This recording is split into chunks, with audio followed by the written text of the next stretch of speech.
Thanks for downloading another segment from the Best of the Classic Metal Show. The Classic Metal Show is heard live on Saturdays from 9 p.m. to 3 a.m. Eastern, exclusively at www.theclassicmetalshow.com.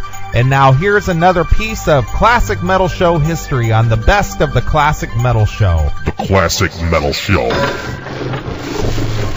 That's Judas Priest from their British Steel release, and that's You Don't Have to Be Old to Be Wise, Chris. And speaking of somebody who's been around and probably has all the wisdom of the world is Judas Priest, and they are going out this summer to perform the British Steel release in its entirety. That's what I understand anyway. Is that right?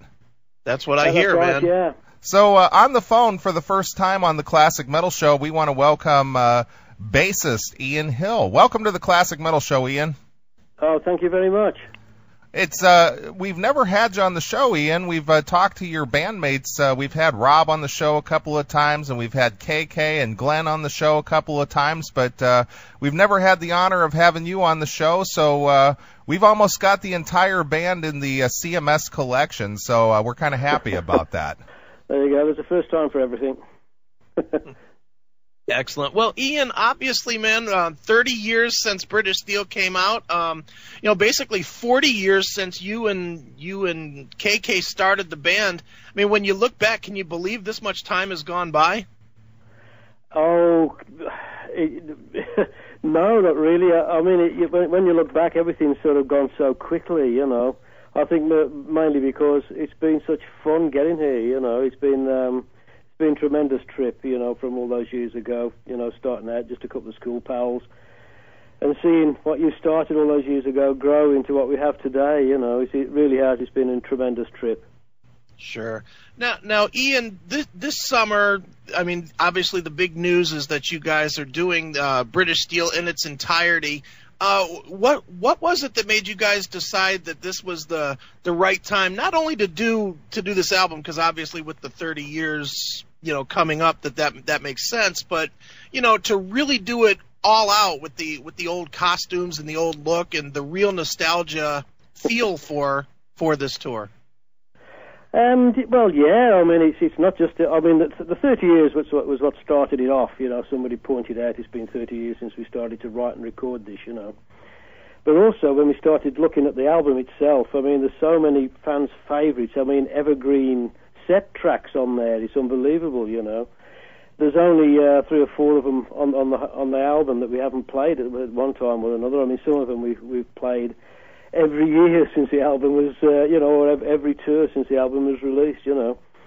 So we thought it'd be, it'd be a great thing for the fans too, you know. Obviously, it's a very, very successful album, a bit of a landmark album in a way, because it was the first album that let us actually do a headlining tour of the US, you know. And there's no greater feeling than that, you know, to realise that the American folks are starting to take you to their hearts, you know, and all these things added up, and it all made so much sense of it, you know, when we got through the discussion.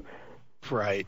Well, Ian, you know, as you guys started planning for this, which songs in the list did you look at, and did you really not remember how to play? Well, the ones that we haven't been playing recently, yeah, you know how they go. Obviously, you know, they're sort of ingrained in your brain. But yeah, it didn't take very long, though, you know. I mean, because we've been familiar with the songs, although we haven't played some of them for a long time. They are very, very familiar with us all, and it came comparatively easily, you know. They're also comparatively simple tracks, you know, compared to what we're doing these days. Well, Ian, you know, you guys have been around a long time, and since Rob has rejoined the band, it's been already 4 years. Can you believe that? Yeah, that's flown by too. That's unbelievable. You know, it only seems like yesterday that we were just rehearsing with him again after all that time. You know? Sure. Yeah, I mean, I don't know what it is. Maybe it's when you're getting older, time begins to accelerate. I don't know. Well, since Rob's been back, obviously you guys have been playing a lot of shows. I know you've swung through the States at least 3 times already, and yeah. It's almost. It kind of reminds me of the 80s. It's like every summer now, you can almost look forward to seeing Judas Priest on tour here in the States, and that's kind of cool. It kind of makes me feel like I'm in my teens and in my 20s again, looking at the concert schedule and seeing, hey, Judas Priest is coming to town, and it's just like, wow, reminds me of being a kid again. Yeah, that's true. I mean, the last two albums, Angel of Retribution and Nostradamus, took a hell of a long time to record, And of course, while you're recording, you're not out touring. And of course, now we're not in the recording process at the moment, So we have a lot of time on our hands, so we can afford to get out and tour all that much more. Sure. Well, is it hard to get back into the touring mode or get back into shape? I know you guys were, when you had Ripper in the band, you played some smaller venues now, but since the core lineup of Priest is back together, you guys are playing arenas everywhere you go and big stadiums and festivals and things like that. And you guys aren't exactly kids anymore. How's the rigors of touring? How are you handling the rigors of touring? I think we're doing pretty good considering our age. It's not as bad as it seems. I mean, I'll tell you that the most tedious part of it all is really the travelling part of it. I mean, you get a couple of hours every night, or on show nights, which are like intense enjoyment, intense activity, and excitement. Which at the end of the day is why we're doing it. That's what makes it all worthwhile. But it can get a bit tedious, getting out of a hotel onto a bus, sitting there for 5 or 6 hours or whatever. That's the tedious part. But the actual playing part, I mean, we enjoy it. And because of that, it's no real chore. It's just so much enjoyment. Of course, the feedback from fans as well, it all contributes. Sure. Well, Ian, obviously last year you guys put out Nostradamus, and while it was received well by some, it's definitely not a favorite, as far as the overwhelming realm of Judas Priest fans. I think a lot of Priest fans wanted the faster, harder, Angel of Retribution, painkiller type of a record. Now that you guys have had time to, step away from that album a little bit, are you still happy that you guys went in such a different direction than what is the bulk of the Priest catalog? Well, yeah, it was worthwhile from a musical point of view. It's something that we'd never done before, something that was discussed many times over the years, but we never got round to it for one reason or another. A concept album that was a coherent piece of music from, coherent album from start to finish sort of thing. And it's something that I think the band needed to do sooner or later, In the past, time has been a constriction.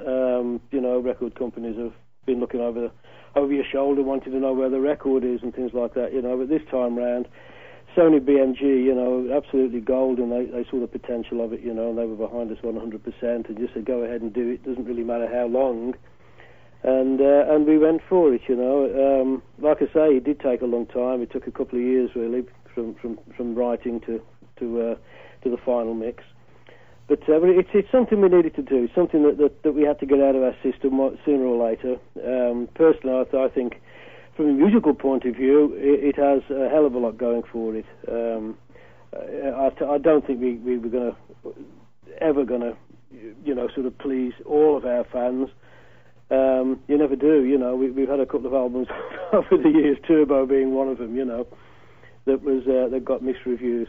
But it's funny because you look back at Turbo now, and there's some classic songs on there, Turbo Lover, Locked In, and things like that have since become fans' favourites. So, with a bit of luck, but maybe that'll happen to Nostradamus too.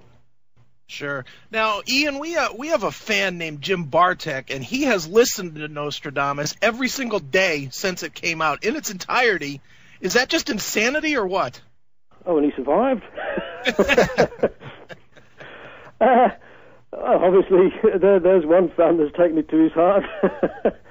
I don't know. I'm not a psychiatrist, so I wouldn't like to comment on that.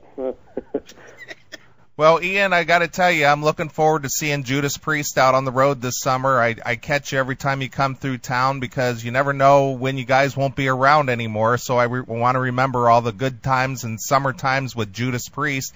And of course, you're traveling with Whitesnake this summer. And yeah, more old friends, yeah. And performing British Steel in its entirety. So you can't, if that's the show you're going to see all summer long, that is the one to go see, right? As far as I'm concerned, absolutely right, yeah. All right, Ian. Well, we appreciate you taking a few minutes to talk to us here on the Classic Metal Show. Go out and see Judas Priest this summer in a town near you along with Whitesnake, and I'm sure you'll have a great time. Well, Ian, before we let you go, we need to ask you the traditional Classic Metal Show question. How has Lemmy from Motorhead influenced your career? Lemmy. I don't know about influence. Well, again, I suppose Lemmy influences everyone in some way or another. We've known Lemmy for a long time. You know, we've worked with him many, many times over the years. What a golden fella he is. You know, he's an absolute treasure. We love him to death. So if he comes on the show, just pass that on for me, will you? Excellent, Ian.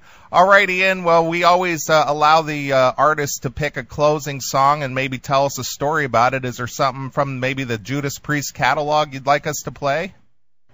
Hey, I tell you what. How about the Rage from, you know, as soon as we're going out and playing British Steel? How about the Rage from British Steel? That's something that you know. There's a beat there and a rhythm that we very rarely use. Touch of reggae in that, just to be different. Excellent. All right, well, here it is. This is Judas Priest from the British Steel release, and this is The Rage exclusively here. Thanks for checking out the Best of the Classic Metal Show. You can tune into the Classic Metal Show live every Saturday night from 9 p.m. to 3 a.m. Eastern, exclusively at www.theclassicmetalshow.com. The Classic Metal Show.